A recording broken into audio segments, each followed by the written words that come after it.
Brendan sat up with a start, cold sweat beating along his brow and making his hair cling to his face. Slowly, the intensity of the dream faded and was replaced with the sound of his alarm going off on his phone. Brendan leaned forward and rubbed his face, listening to Skillet singing Awake and Alive. He didn't feel like he was either of those things at the moment. He looked at the completed canvas across the room from him, a scene depicting a forest of tall, twisting trees and little glowing lights of fireflies and fairies. He was glad it was done, and he texted the commissioner that it was for the rest of the payment later. For now, though, he dragged himself out of bed, silencing his phone and putting on a shirt as Nick called up to him from downstairs. Bren, are you awake? No, I'm not. It's too early. Brendan answered with a slight groan. He rubbed his face again, took a deep breath, and went downstairs, already smelling breakfast being made. Nick had the kitchen smelling great, as usual. Always the early riser of the two, Nicholas had an egg sandwich ready for Brendan as he finished his own, the kettle singing on the stove and coffee churning in the pot. The blond young man looked up from his cooking as he heard his roommate coming down the stairs. Good morning. Heavens above, Bren. Did you get any sleep last night? I look that bad, huh? You look like a squirrel and a crow were arguing over your head. It was just a stress dream. Thanks for breakfast, man. You can thank me by remembering your lunch this time.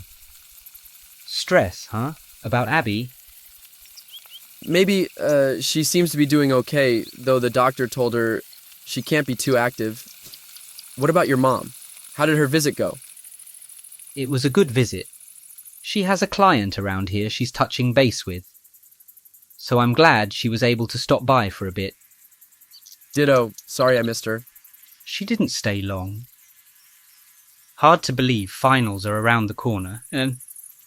Any plans for break? Maybe hang out with Abby, make sure she's still got a smile on. And what about after college? I'm thinking freelance artist. Is that an actual plan? You don't seem certain about it. I'll figure it out. Plenty of people have made it work before. And what about you? I admit I haven't found what I want to do yet. Seriously? I want my work here to be put to good use later. I just haven't found out how. You've always been good at science. Maybe you could start work in a lab. I recall you did a thesis once about how magic could be scientifically possible. I highly doubt that a lab will support that thesis. Besides, while I have an eye for science, I won't fit well in a lab. Maybe write a book of your own? You always were a fantasy nut. And I could hire you as the artist. You bet. I'd even give you a discount. Nick chuckled, taking a bite of his egg. The two fell into silence briefly, Brendan looking out the window. Nicholas followed Brendan's gaze. He knew Brendan liked being concerned about books and payments, but he also knew these things weighed heavily on his friend. Taking another sip of his tea, Nick sighed and set his mug down. Well, we have some time before finals officially start, and my parents do have a cabin in Pikes Peak. Perhaps we could take a few days and finish our studies in the quiet peace up there. Heh, I didn't know you liked camping. I grew up on the Scotland moors, Bren. I'm far more a country mouse than a city mouse. But I thought it would be a good way to unwind. One more adventure. Well, I'm up for it. When will we leave? I was thinking this weekend.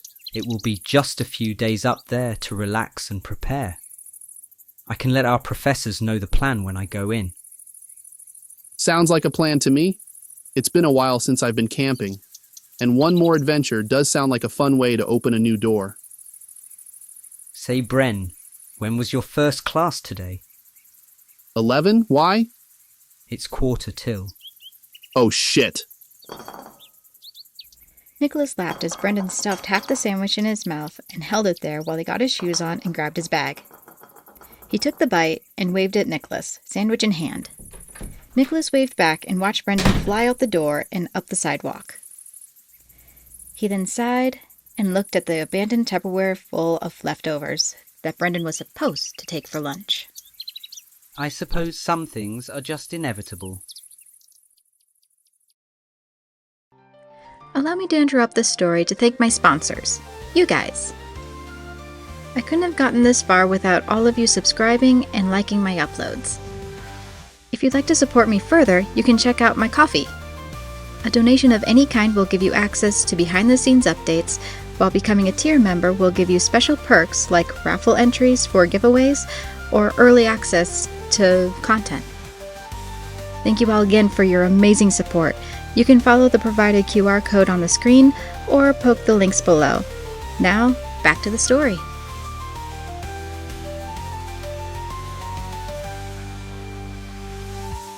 The rest of the day dragged on, but soon enough it was evening. To apologize for leaving his lunch behind again, Brendan grabbed some chicken and mac and cheese for dinner, which he and Nick ate with only small talk to fill the evening before retiring for the night. Nick was looking forward to the weekend with his friend, away from the busy life of Denver and into the quiet forests. He was never the best at making friends, but he enjoyed the friendship with Brendan, the oaf that he was. He lay on his bed, his room primarily clean and organized.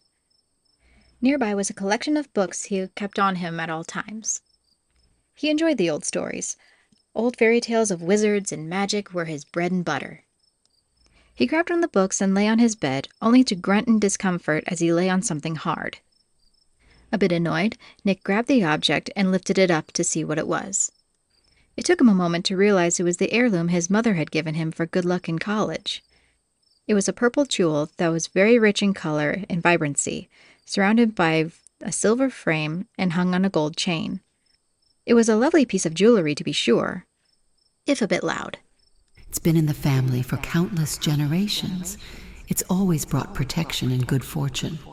And now that you're in college, making your way in the world, it's time it was passed to you. Nick set his book down and sat up, his blue eyes fixed on the medallion. I doubt using this for finals is fair. But if it helped my mum in court with her cases, what could it hurt? He hesitated momentarily before slipping it on and looking at himself in the mirror. Looking at his reflection, he felt an odd shiver. The kind you get when you're somewhere unfamiliar, but you know someone you can't see has turned to look at you. Nick stiffened, suppressing the shiver down his spine best he could. The medallion did make him look more authoritative. He wasn't sure if he liked that look or not. Then again, at the same time, he thought he looked like one of the sorcerers he read about in his books. Well, Mum's good luck charm. Let's see how you get me through finals. Is that all you want? Nick nearly jumped out of his skin as he anxiously checked around his room. Was that a voice?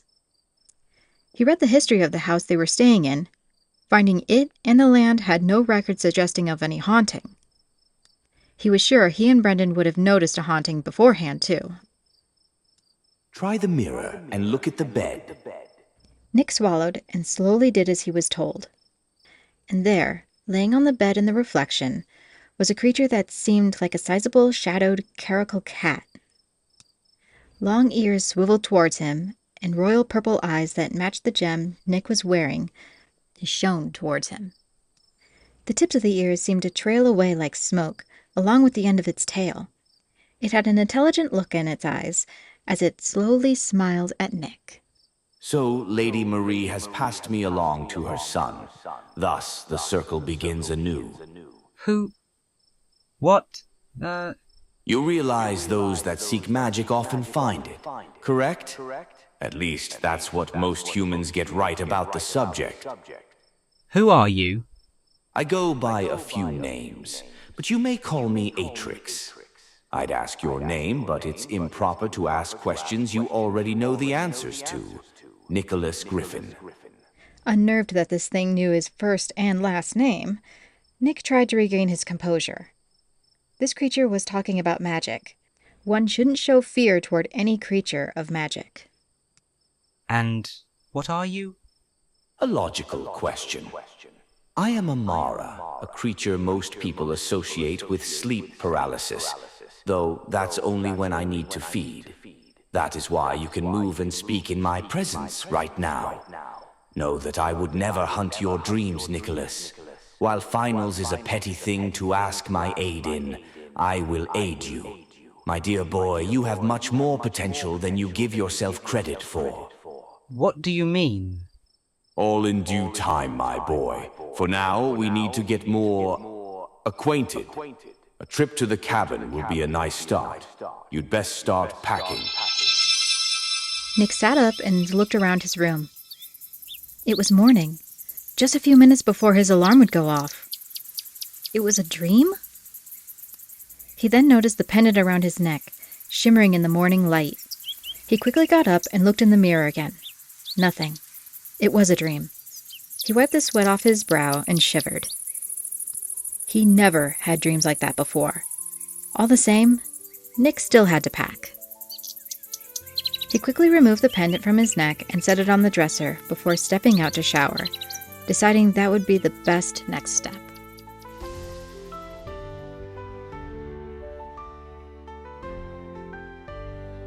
Hello, I'm Nicholas. I wanted to personally thank you for listening to Guardians and Keepers of Myth. If you want to support this story more, you can check out our Kofi. Or if you're excited to see what happens next, you can buy your own copy of the book. All the links will be in the description. Thank you all so much. This audio series wouldn't be here without your support.